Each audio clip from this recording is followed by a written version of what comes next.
sing the wondrous love of Jesus, sing His mercy and His grace. In the mansions bright and blessed, He'll prepare for us a place. When we all get to heaven, what a day of rejoicing that will be. When we all see Jesus, we'll sing and shout the victory. Let us then be true and faithful, trusting, serving every day. Just one glimpse of Him in glory will the toils of life repay. When we all get to heaven, what a day of rejoicing that will be. When we all see Jesus, we'll sing and shout the victory.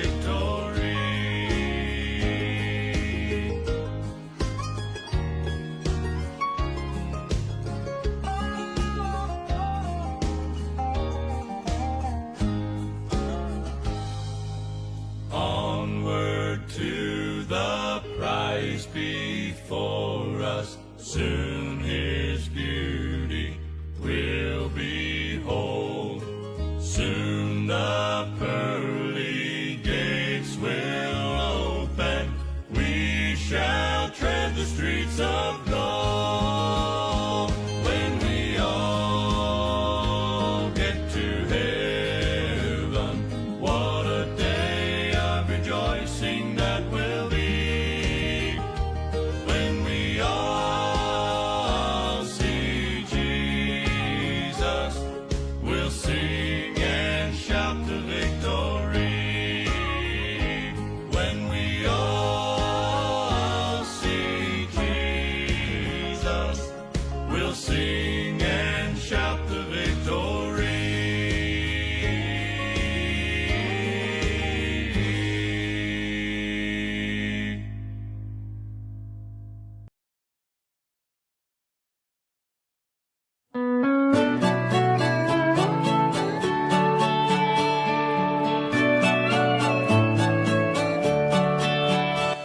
In a time full of war, be peace.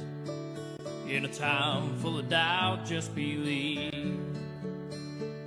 Jesus is the light, let Him shine through you and me. In a time full of doubt, just believe. In a world full of hate, be a light. When you do somebody wrong, make it right. Don't hide in the dark, you were born to shine. In a world full of hate, be a light. In a place that needs a change, make a difference. In a time full of noise, just listen. 'Cause life is but a breeze, better live it.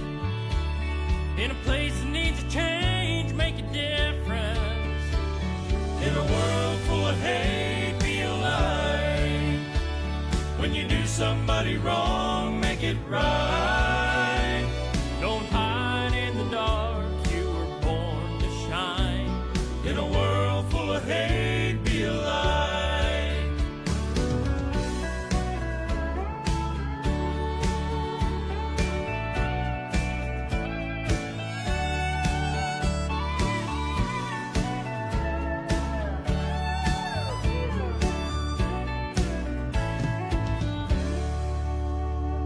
In this race that you're in, don't slow down. You only get one go around. Cross the finish line and hear the trumpet sound. In this race that you're in, don't slow down. In a world full of hate, be a light.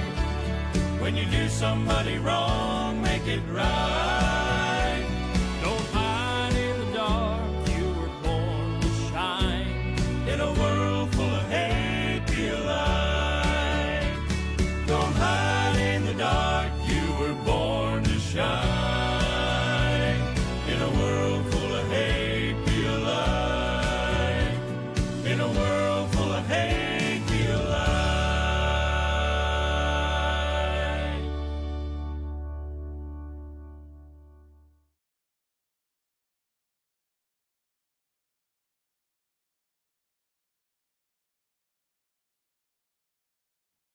Blessed morning, sweets, everyone. Blessed good morning to our brothers and sisters, wherever you are. May God bless you. May God will continue to give you extra strength. And my prayer is that God will help you to see the reason of life.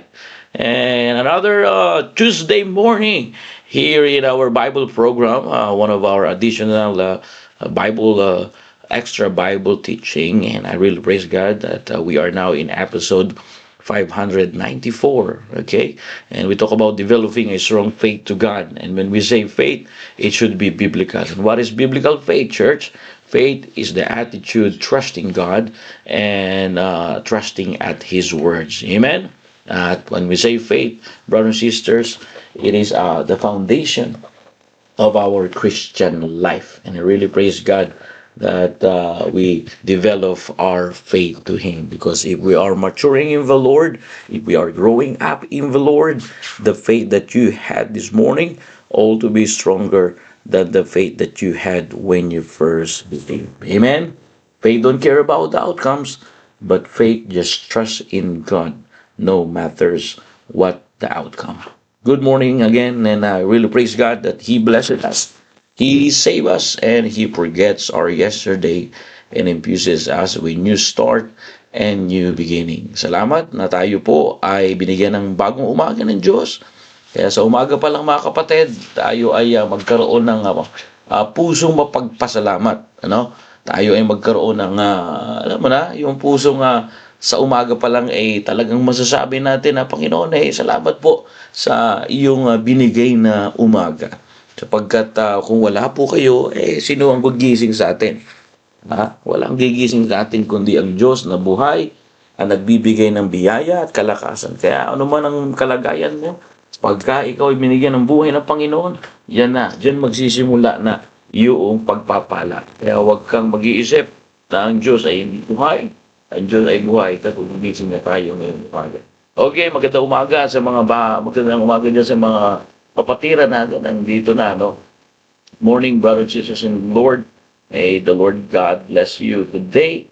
And good morning, Brother Russell. Good morning, Brother Joe. Good morning, Sister Ronalette. Okay, good morning to my beloved wife. Good morning, and Sister Bona. Good morning there, all the way there in Perth. You know, and Sister Clarice, Nanay Amelia. Good morning, Nanay Lorlena. Good morning, Brother Janberg. Good morning also there. All right. And to all our brothers and sisters that can able or have time to join us online. Okay? So I hope we're ready sa panibagong blessing na matatanggap natin ngayong umaga. Na naniniwala ako na pagpapalain tayo mga kapatid at I do believe the Lord will continue to bless everyone. All right, let us open our Bible now and we will talk about chapter number 10, no? Chapter number 10, and we will read in verse number 1, and we can chapter number 10, verse number 1. Okay, basahin po natin. Okay, First Kings chapter number 10. The Bible says, "And when the queen of Sheba heard of the fame of Solomon concerning the name of the Lord, she came to prove him with hard question." Okay. In verse number 2, "And she came to Jerusalem with a very great train, with camels, with bare spice, and every much gold and precious stones. And when she was come to Solomon, she communed with him all that what is in her heart." Verse 3, "And Solomon told her all her questions there was not anything hid from the king, which he told her not. Verse 4.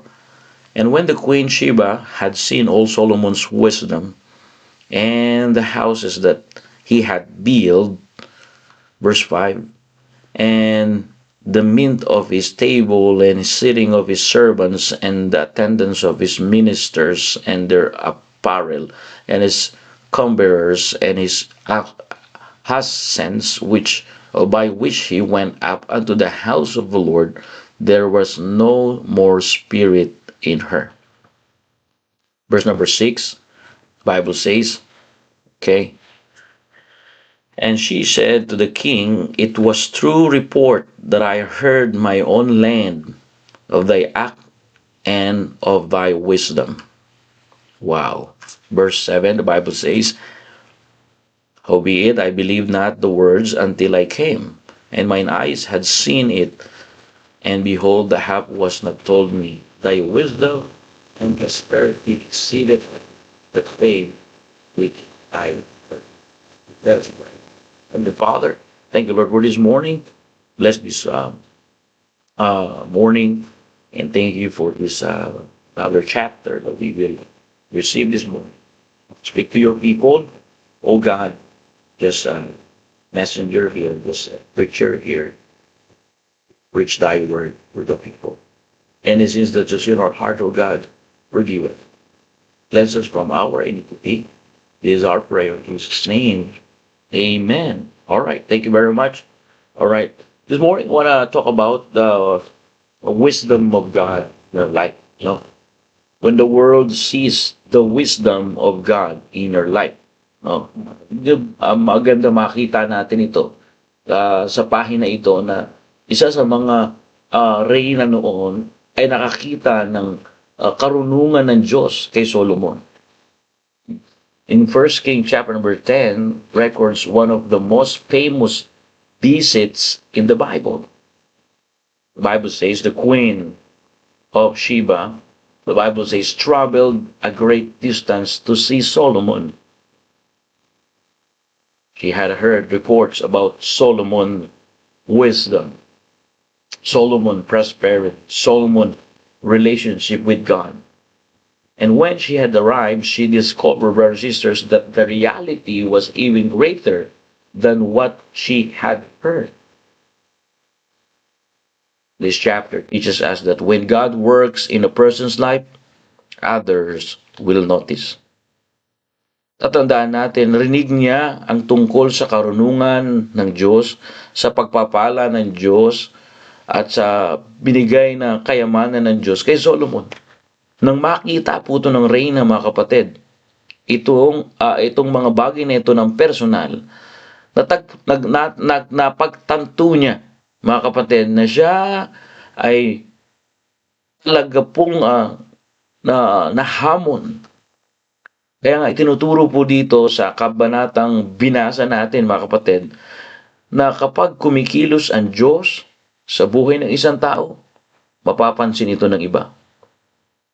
At ang layunin ng pagpapala ng Diyos, mga kapatid, sa buhay ng isang tao ay hindi para dakilain tayo, kundi para ituro ang mga tao sa Diyos. Again, this chapter teaches us that when God works in a person's life, others will notice. And the purpose of God's blessing is not glorify us, but to point people to Him. And this morning, this is the visit of Queen Sheba. And there's three things that we learned here, mga kapatid. May mga tatlong bagay na meron tayong makukuha. Aray na po ba kayo? Either amen?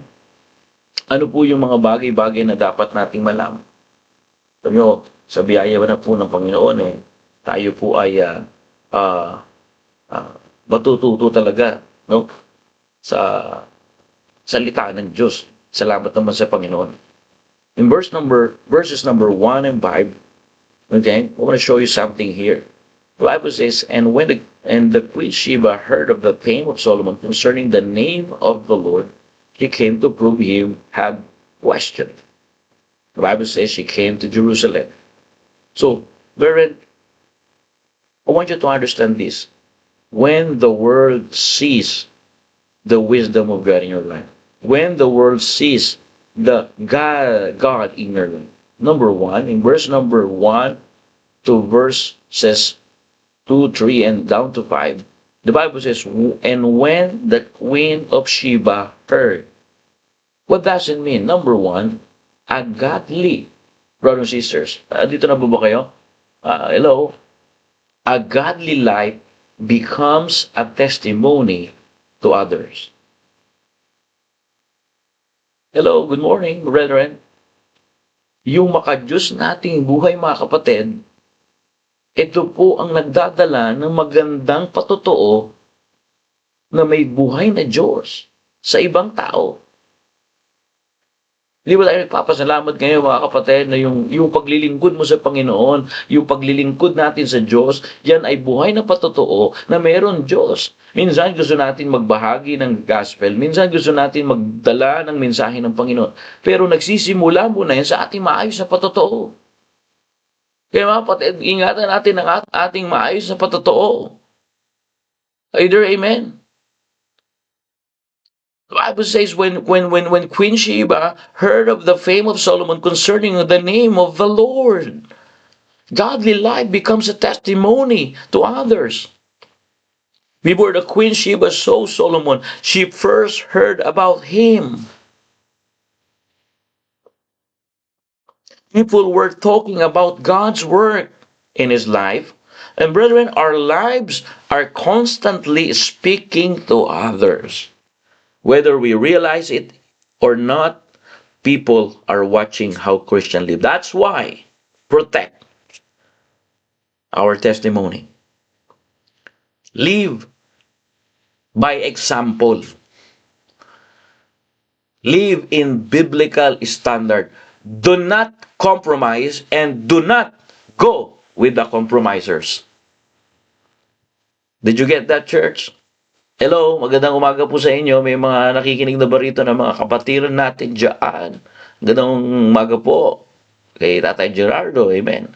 Kay Brother Mike, good morning po sa inyo dyan. And lahat ng mga, all our godly staff in Cake Factory.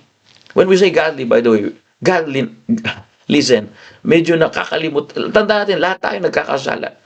Pero salamat, natututunan natin recognize ang Diyos at tayo ay namumuhay na maka-Diyos. Kaya nga sa in-encourage ko kayo, huwag kayong wag na tayo mapanilip. Ang gagawin natin bilang maka-Diyos ay nananalangin tayo sa bawat isa. Pag kami nakita tayong hindi maganda magsalita, ipanalangin natin, kausapin natin. Kapag nakita tayong mga Kristiyano na bumabalik sa kanilang bisyo, ipanalangin natin, kausapin natin. Huwag natin ihuhusgahan. Hindi yun ang buhay natin, mga kapatid. Tandaan natin, bilang maka-Diyos, kilala natin na siya lamang, ang Diyos lamang ang tamang na matuwid na nanghuhusga. Wala po tayong karapatan manghusga, wala tayong karapatan na i-point natin yung ating fingers kasi lahat tayo nagkakasala. Ikaw ay makasalanan, ako ay makasalanan.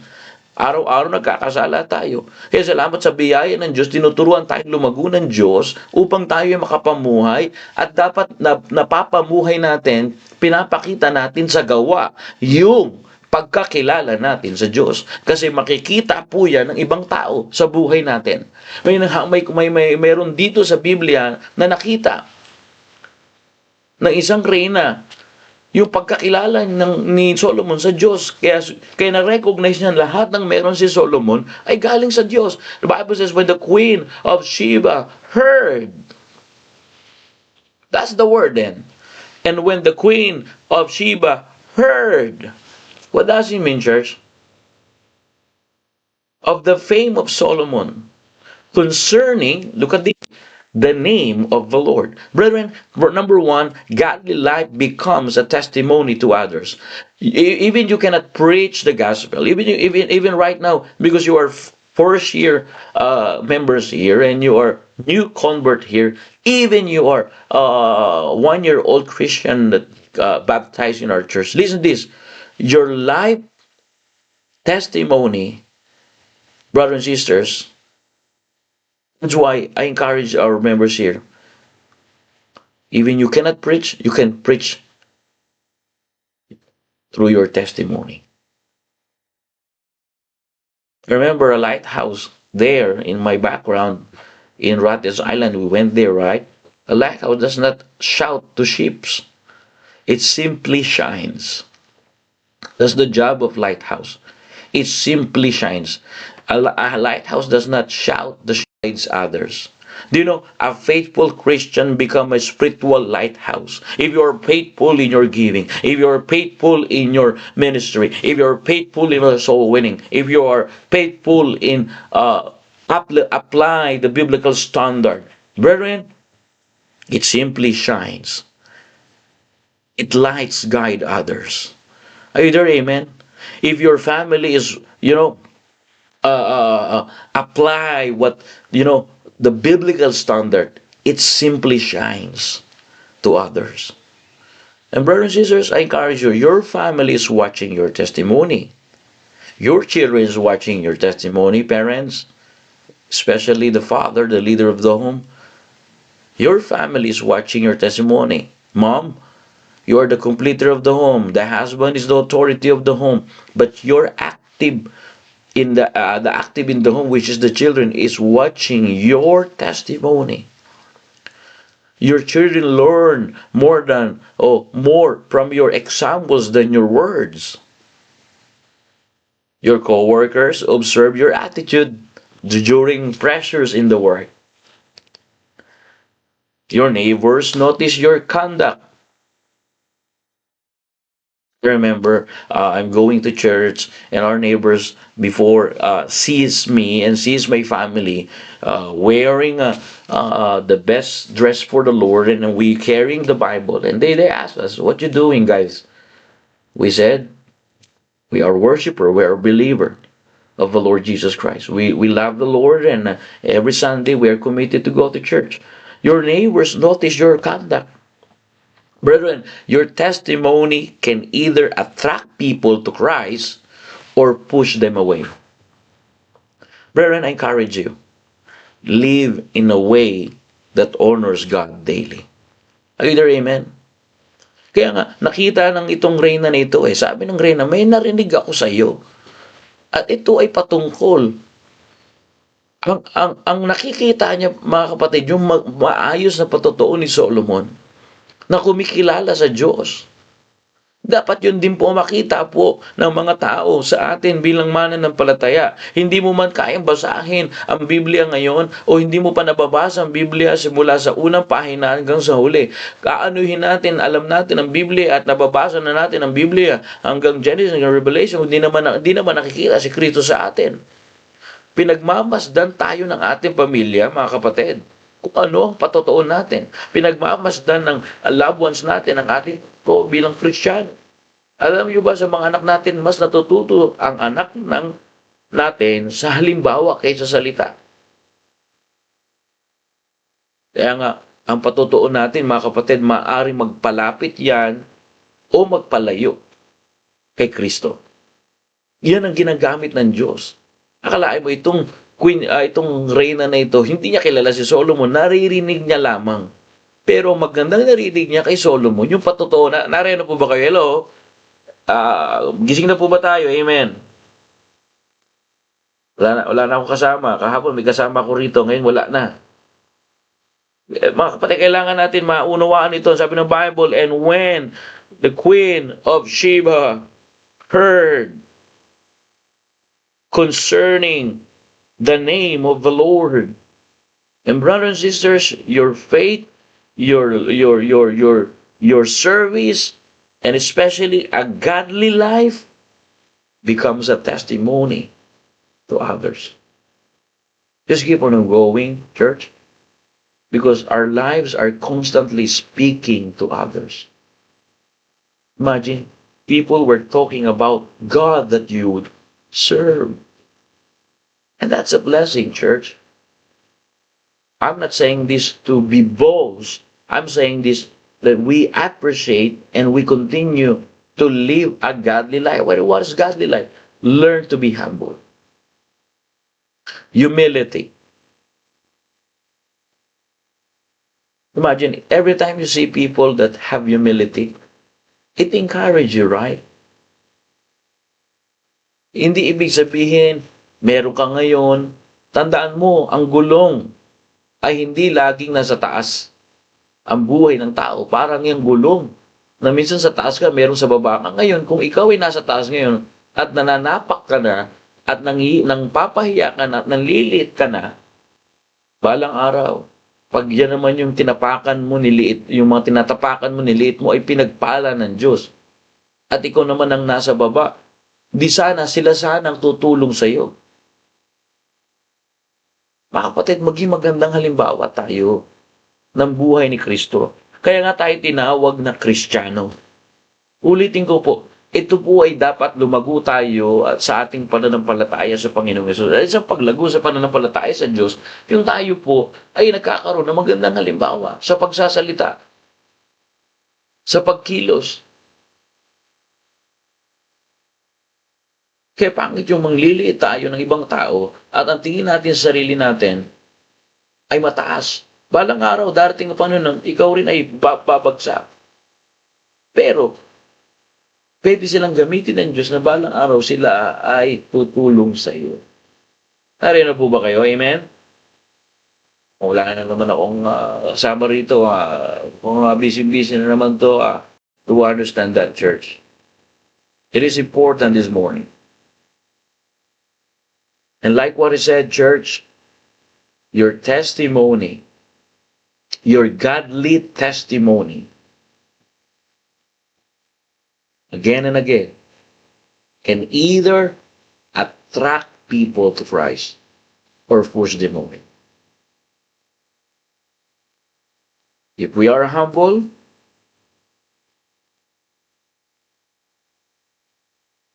and have right spirit every day, can either attract people to Christ or push them away. Solomon. Mga kapatid, nakita, mga kapatid, nung krina na ito na may Diyos si Solomon. Kaya nakikita sa gawa. Kaya dapat mas damihan natin yung gawa kesa sa salita. Hello, mga kapatid. Amen? May kausap pa ba ako? Hello, church? Dapat nakikita sa gawa. Kung salita lang tayo ng salita, hindi naman din nakikita sa gawa, para saan po yun? Kaya nga nakita po, itong reyna na ito, yung gawa ni Solomon. Mas maganda nakikita sa gawa, mga kapatid. Amen? O kailan tayo, kailan natin uunawain yung tao? Pag okay siya. Unawain natin yung tao pag lalo na, pag hindi siya okay. Dapat nakikita sa gawa. Hindi mo pwedeng husgaan ng tao sa kanyang kalagayan. Kasi dati ka rin naman ganun. Di po ba? So, paanong tinuturo sa atin ng Diyos pagka nakakakita tayo na ganyan? Uunawain. At ito pa, mamahalin. Nakikita niyo po ba? Mga kapatid, kung ang minamahal mo lang yung kaibig-ibig, ay hindi yan sa Diyos. Hindi ka namumuhay na maka-Diyos. Kasi ang maka-Diyos sa buhay, minamahal niya kahit hindi kaibig-ibig. Pinapanalangin niya kahit, sabi ng Bible, love your enemy. Even they curse you, even they despisefully use you, reject you, love them. And if you love them, you learn to pray for them. And that's godliness, brethren. If someone rejecting you and someone despisefully use you, the Bible says, Jesus said, love them and then pray for them. Because if the prayer cannot change them, prayer can change you. And brethren, it is important to live in a way that honors God daily. That's godliness. If someone don't like you, the godliness there, the godly way there is, I will forgive you. I will love you. Because I live in a way that honors and please God daily. Amen. Hindi ko nakasalanan kung hindi mo ako matutunang mahalin. Hindi ko nakasalanan na hindi mo ako maunawaan. Pero ito lang masasabi ko, mamumuhay ako kung saan nawawalhati ko ang Diyos araw-araw. Di mo ba mga kapatid, napakaganda na? Yun ang goal ng ating puso ngayon. Amen? Praise God that we point people to the Lord through our godly testimony. That's why live in a way that pleases God daily. Live in a way that honors God's daily. Nakikita sa gawa. Pagka nakikita nila na ikaw ay nakokontrol mo yung inis mo, nakokontrol mo yung galit mo, yan ay magandang testimony. Paano na lang kung hindi mo nakokontrol yung kamay mo, hindi mo nakokontrol yung bibig mo, hindi mo nakokontrol yung makakapanakit ka talaga. Bakit maraming mga anak at magulang nag-aaway? Hindi nagkokontrol ang bawat isa. Kaya nakikita ng mga iba na yabang Kristiyano. Kaya namumuhay dapat tayo na nawalwalhati ang Diyos. Either amen. Before the Queen of Sheba saw Solomon, remember, she first heard about him. Is that in the text? It is. When the Bible says, and when the Queen of Sheba heard. So what does it mean? People were talking about God's work in your life. Bago nakita ng reyna na si Sheba, si Solomon ang mukaan, bago niya mabisita si Solomon sa Jerusalem, narinig niya muna yung magandang patotoo. Alam niyo po, may mga taong nagkukwento-kwento tungkol sa ginagawa ng Diyos sa buhay mo. Kaya ang buhay natin ay patuloy na nagiging patotoo na buhay ang Diyos. Bible says, and when the Queen of Sheba heard. So before the Queen Sheba saw Solomon, she first heard about it. And brethren, I encourage you this morning. Your neighbors notice your conduct. Your neighbors notice your attitude. Your co-workers observe your attitude. Your children learn more from your example than your words. That's why live a godly life. Live in a way that honors and pleases God daily. Amen? Ganun po yan mga kapatid. Nakikita sa gawa. Ako rin nag-iingat. Ang hirap po na nagsasalita ka ng salita ng Diyos pero hindi naman nakikita yung salita ng Diyos sa buhay ko. Mahirap yun ha. Wow, grabe, magsalita ng salita ng Diyos pero hindi nakikita sa buhay ko. Kaya nag-iingat din.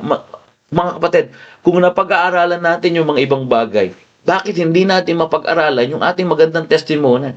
Huwag tayong magsinungaling. Hindi pagpapalain ng Diyos ang sinungaling. Hindi yan gawa ng isang mananampalataya at maka-Diyos sa tao. Matutong maging honest. If we say that we are godly, brethren, stop pretending, stop lying, because God never blessed this honesty. God will bless you if you're honest. If I honest this morning to the Lord, without you, I'm just good for now. Without you, I cannot make it. Lord, I need you. Lord, I trust you. We need to be honest, brethren, because God never blessed this honesty. So many times, I remind you because I'm still seeing members of our church still dishonest. Let's be honest. Amen? And I hope we are reminded this morning. So, when the Queen of Sheba heard, so before the Queen of Sheba saw Solomon, the Bible says she first heard about Solomon. Okay? So, again, our lives, our godly life, become a testimony to others because our lives are constantly speaking to others. Not only that, right here in this verse, mga kapatid, in verse number 6, the Bible says, verse number 6, basahin po natin, ganda po ito. And she said to the king, which is Solomon, it was true report that I heard in my own land of thy acts and thy wisdom. Wow, I like this. So the Bible says in verse 1, and Queen Sheba heard. What does it mean? It means Queen Sheba before Queen Sheba saw Solomon, she first heard about him. But in verse number 6, when Queen Sheba visited Solomon, all right, the Queen of Sheba was amazed by the wisdom. Brethren, number 1, godly life become a testimony to others. But right here in the text, number 2, a godly life, brethren, or a godly wisdom is more valuable than wealth. The Bible says the Queen of Sheba was amazed by Solomon's wisdom. Not Solomon gold, but Solomon wisdom. Namangha ang reyna ng Sheba hindi sa ginto na nakita niya na meron si Solomon. Napakaraming ginto ni Solomon. Pero ang una niyang napansin, yung karunungan. Yun ang maganda. Yung nakikita ng tao sa buhay natin na may alam tayo sa salita ng Diyos. Narinig po ba kayo? Wherein a godly wisdom is more valuable than anything or any material things. The Bible says the Queen of Sheba was amazed by Solomon's wisdom, and the Bible says his wisdom was gift from God. I remember this. Money can buy many things, but it cannot buy wisdom. Are you there, amen? We already talked about wisdom of Solomon before, right? Napag-usapan na natin yung wisdom noon. Kaya salamat sa Panginoon, wala nang bago rito. Paulit-ulit. Pero salamat sa Panginoon na tinuturuan tayo ng Panginoon. And I want you to understand that, church. When we say wisdom is ability to make the right decision at the right time, in the right way, according to God's Word. Like what we said before, it is not just knowledge. It is applying knowledge. It is applying God's truth correctly in real situation. Pag sinabing wisdom sa mga kapatiran ko sa Perth, yan yung karunungan. Ang karunungan ay ang kakayahang gumawa ng tamang desisyon. Kaya ka nakakagawa ng tamang desisyon kasi binigyan ka ng karunungan ng Diyos. Kaya ka nakakagawa ng tamang desisyon at hindi pa dalos-dalos ng desisyon mo. Kasi pag padalos-dalos ng desisyon, magdudulot ng regrets. So, kaya tayo nagkaroon ng tamang desisyon sa tamang oras, sa tamang paraan, kasi mayroon tayong karunungan na nanggagaling sa Diyos. At nagmumula yan dito sa salita ng Diyos. Hindi lang ito kaalaman. Ang kaibahan ng kaalaman, meron ka lang alam. Pero pag sinabing karunungan na ipapamuhay mo, ito ay paggamit ng kaalaman o katotohanan ng Diyos sa totoong sitwasyon. And when Queen Sheba, the Bible says, amazed in Solomon's wisdom, he asked Solomon, wisdom, brothers and sisters, again and again, is the ability to make the right decision at the right time.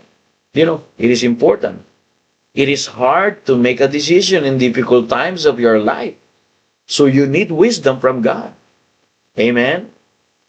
Wisdom means thinking before reacting. Pagka ikaw ay napaka-reactive na tao, di pwedeng ganun, pera. Yan. Kaalaman lang ang meron tayo, pero wala pa tayong wisdom. Kaalaman pa lamang meron tayo, mga kapatid, wala pa tayong karunungan. Kasi nga po,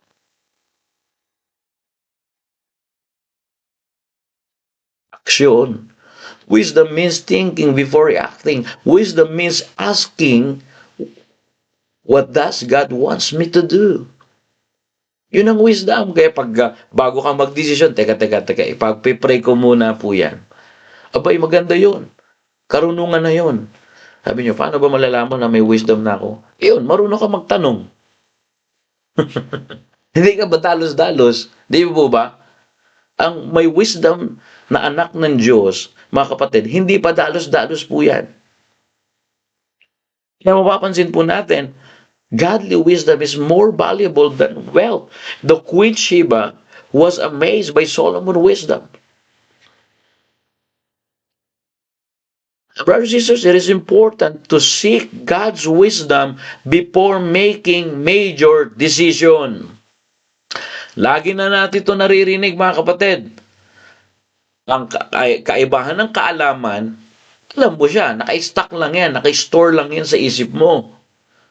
Pero, yung kaalaman na ipinapamuhay mo na at nakikita na sa gawa at galing sa puso mo, yan ang karunungan na galing sa Diyos. Kaya nga hanapin ang karunungan ng Diyos bago gumawa ng malaking desisyon. Seek God's wisdom before making major decision. Like what I said, wisdom is ability to make the right decision at the right time, in the right way, according to. If it is not right time, it is not right way, you need wisdom of God. Because wisdom means asking, what does God want me to do? Wisdom means choosing peace instead of anger. Are you there, amen? Wisdom means speaking words that calm, not words that blame. Kaya malalaman mo pagka may wisdom yung tao sa pagsasalita pa lamang. Pagka ang laman ng bibig mo ay puro pangliliit, puro galit, puro inis. Remember in Proverbs 22 verse 6, train up a child in the way he should go, because wisdom begins with intentional training. Sinasanay yan. Kung gusto mo magkaroon ng wisdom, sinasanay yan. Ang karunungan ay nagsisimula sa sadyang pagsasanay. Bible says, train up a child in the way he should go. The word train there means to dedicate, initiates, and discipline. Wisdom does not grow automatically. It must be planted, it must be nurtured, and it must be intentional. Wisdom begins with intentional training. That's the reason in our church, you're not going only inside the church. You're not going to church only. You are intentionally training here. Kaya nga, sino lang yung umaalis dito? Yung ayaw magpaturo. Ayaw magpatrain. Akala nila, ito yung simbahan lang na papasok sila, gagawin lang nila yung gusto nila. Hindi. Hindi yung pag nagdala tayo ng pagkain dito, gusto natin tayo ma-please. Pag tayo nagdala dito ng pagkain, Diyos ang mapiplease. Yun yung training doon. At yung training doon, magdudulot sa atin ng karunungan. Na binibigyan tayo ng karunungan na lahat ng bagay na meron tayo ngayon ay ibabalik natin ang kawalhatian sa Diyos. Hindi yung kung meron kang dadalhin sa simbahan, gusto mo, oy bro, talagang sarap talaga ng pagkain mo, talagang the best talaga. Or thank you sa appreciation, pero sasabihin nung nagdala ng pagkain, dinala ko to para sa Panginoon, at dito ko ine-exercise yung pagbibigay ko ng paglulubigay lugod sa Diyos. Di ba? Minsan, pumunta tayo sa simbahan, okay, maging aware tayo dyan para ma-please yung sarili natin. Hindi tayo pupunta sa simbahan para ma-please tayo, ma-please ang Diyos sa buhay natin. So, kaya nga dito, yun ang kaya nga pagkatutugtog ka sa music ministry natin, we encourage our church members to join music ministry, but make sure you know how to do soul winning. If you are a musician here and you don't know and you don't go to our Saturday soul winning and follow visitation, what is that purpose of your ministry? Ministry, I remember this teaching to Pastor Hill, ministry is service to the people. And if you are a musician or usher or area leaders and you do not go to soul winning, hindi naging ganito si Solomon. Hindi naging ganito si Solomon. Na-train siya. Tinitrain siya. At yung wisdom natin, mga kapatid, tinitrain yan. Hindi tayo kaagad magiging marunong na walang training. Ang karunungan ay nagsisimula yan sa pagsasanay. Pagka sinasanay ka dito, tinuturo sa iyo yung salita ng Diyos, yun, para magkaroon ka ng karunungan. Kailan ka nagkarunungan? Nung sinasanay ka. Kasi nga po, ang karunungan, hindi po yan automatic na lumalago. Yan ay sinasanay. Gusto mo ng karunungan? Alright, sasanayin natin yan. And again, wisdom, brothers and sisters, does not grow automatically. It begins with intentional training. Bible says in Proverbs 22 verse 6, train up a child in the way he should go. Amen? The word train means to dedicate, initiate, and discipline. And wisdom begins with intentional training. Are you there? Amen? That's why I encourage you, church. It is important to have wisdom. Okay? Wisdom trains children according to God's word. Wisdom trains church members according to God's word. Wisdom trains, parents according to God's word. That's why wisdom is taught by consistent example. When Queen Sheba heard about Solomon, he visited, he went to Solomon's place. And the Bible says Queen Sheba was amazed by Solomon's wisdom. Wherein money can buy many things, but cannot buy wisdom. And brethren, a wise believer make decisions based on God's wisdom. Brother Daniel, how can I have wisdom? Alright, if you want wisdom, wisdom begins intentional training. That's why we're not just going to church, we're going into the training ground. Either amen? Church is a ground of truth and also a training ground for the believer. Kaya nga, dinadala ka sa simbahan, in-encourage ka, brad, attend ka, sis, attend ka. Ayaw mo ng training, ayaw mo ng karunungan. Isang ka ngayon namumuhay sa emosyon. Pero pagka ikaw ay pumunta sa simbahan, hindi lang yung papasok ka sa simbahan, maupo. Yun na yung panahon na magsisimula ka na ngayon, sanayin. At pagka nasanay ka, doon ka ngayon matututo. Doon ka ngayon magkakaroon ng tamang pananampalataya. Mga kapatid, alamin kung ano ang nakakalugod sa Diyos. Yun ay wisdom. Ask what pleases God, not just what benefits you. Because the world needs believers who live by God's wisdom. A wise Christian think biblically, not merely emotionally. Ang matalinong Kristiyano, nag-iisip yan ayon sa wisdom ng Diyos. Kaya mga kapatid, tatandaan natin, kailangan po natin, wisdom protect us from constantly mistake. Like what I said, wisdom means thinking before reacting. Either amen? I don't know po kayo, hello? We need wisdom of God. That's why seek God's wisdom. Seek God's wisdom before making major decision. Either amen? Hello? So the Bible make it clear.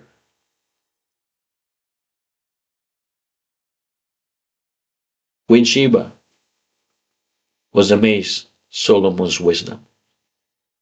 My brothers and sisters, number 2, godly wisdom is more valuable.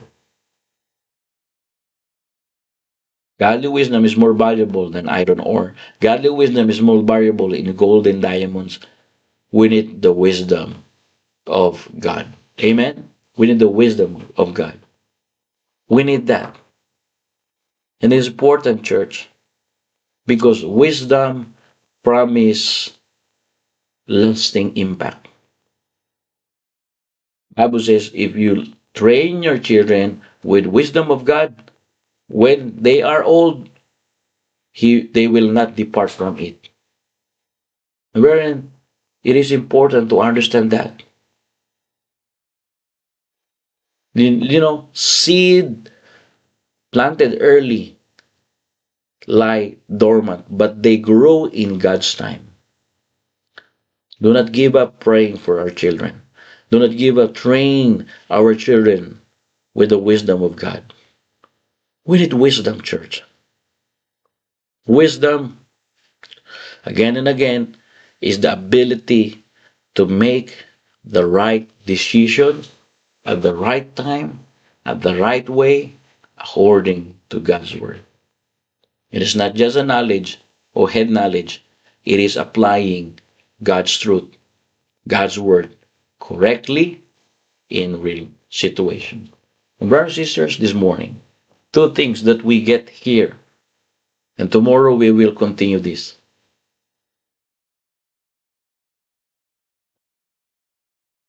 Bible says, when Sheba heard reports about Solomon's wisdom,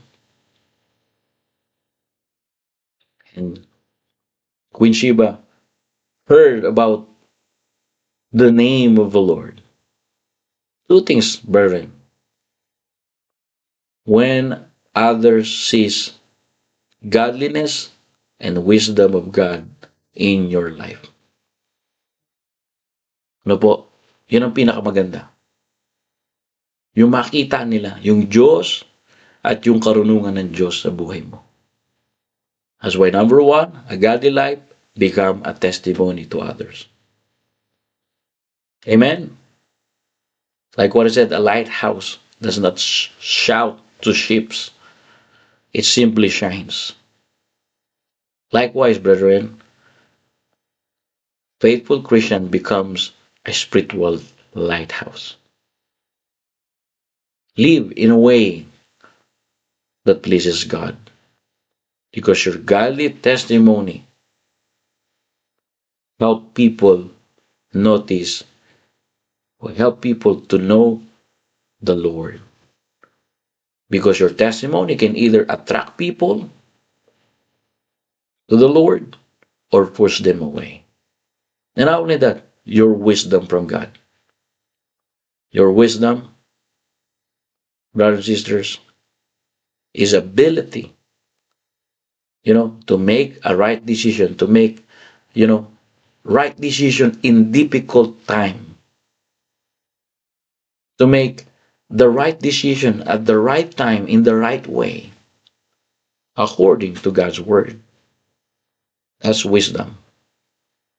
Wisdom means choosing peace instead of anger. Wisdom means thinking before reacting.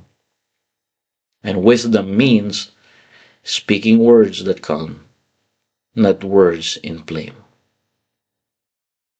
I hope we learned two things this morning that help us. Amen?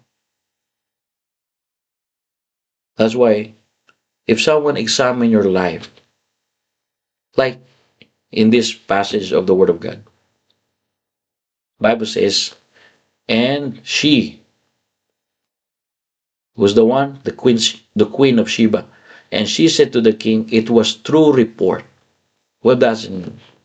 If someone examine your life, like this queen of Sheba, examine Solomon's life.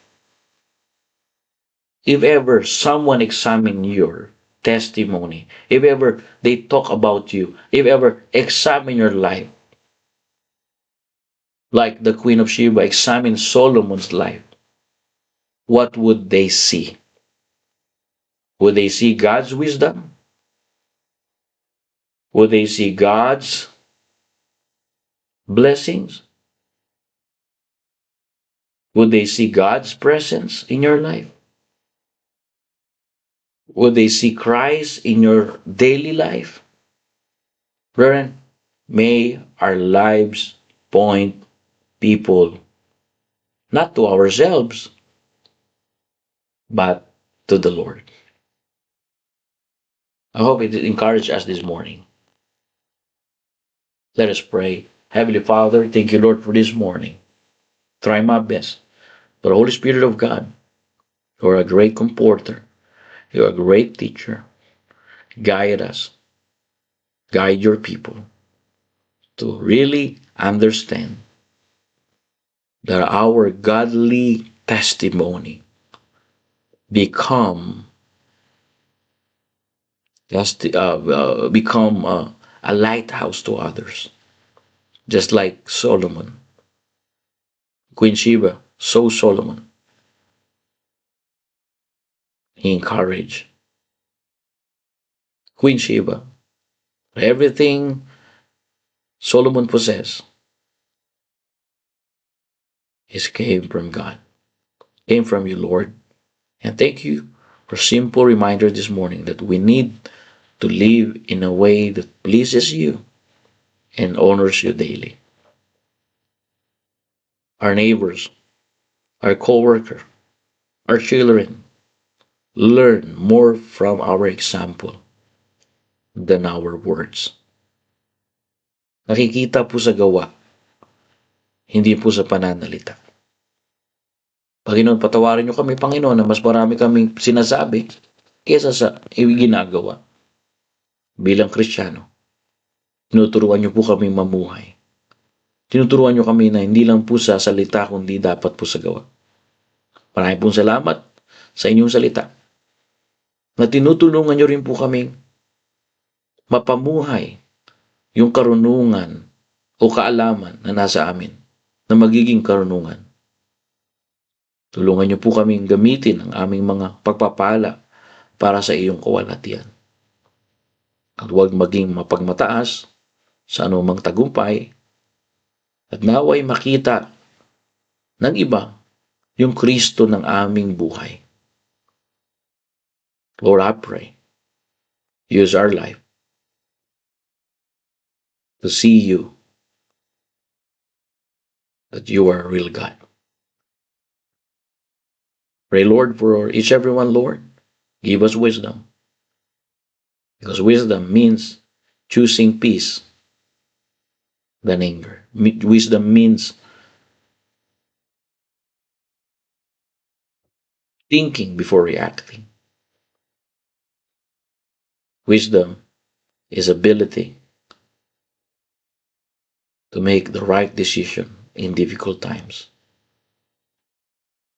Wisdom is ability to make the right decision at the right time and the right way. We need your wisdom, Lord.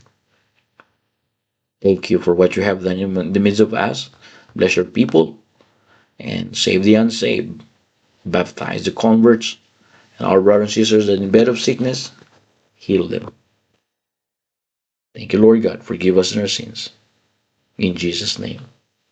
Amen and amen. Thank you very much, church. And I hope we get something and we are reminded this morning. No? Paalala lamang po ito, mga kapatid, ngayong umaga. Kaya magpatuloy tayo and continue. Keep on going and keep the fire burning. No? Salamat. Keep the fire burning and our soul winning and everything. Tuloy-tuloy tayo sa gawain ng Diyos. Thank you very much. I hope we're blessed, and my prayer is that God will continue, that our bless our lives so that we can be a channel of blessing to others. Thank you. All the glory belongs to Jesus. Don't be depressed because you are blessed. Okay? Salamat sa Panginoon, ha? Sa mga narito. Bar Jimboy. Dito na pala si Bar Jimboy. Okay? Magandang umaga. Si Sir Ronalette. Good morning sa iyo. Okay. Kaya lagi ko pong sinasabi sa mga anak ko, mas mahalaga ang makilala Panginoon. Amen. Tama po. Tuloy-tuloy lang. Brother Russell, tuloy-tuloy lang. Okay, sa mga kapatiran, all the glory belongs to God. And thank you very much for your time. God bless you all.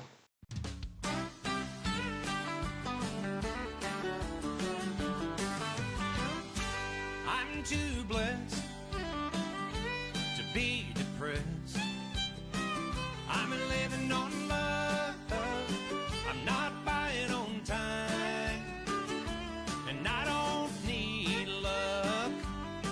got faith.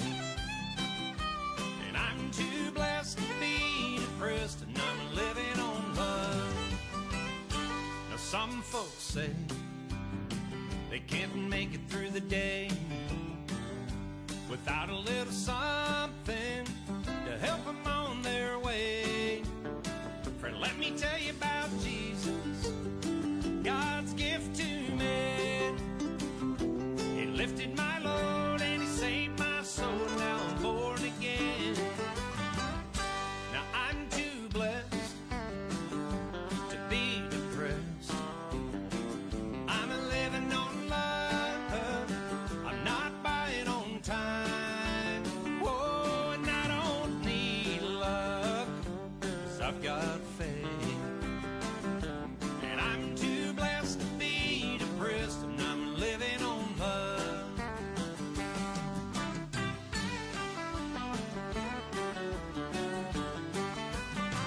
I don't have a lot of money or things to call my own, but I'm laying my treasure in a heavenly home.